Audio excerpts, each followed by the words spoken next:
Nu, taip jau atsitiko, buvo įmonės vakarėlis, vyras grįžta ryte 8.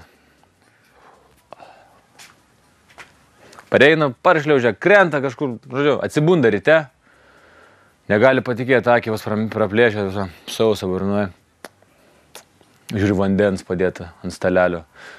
Aspirino tabletė padėta. Išgeria tabletę, užsigri vandenį.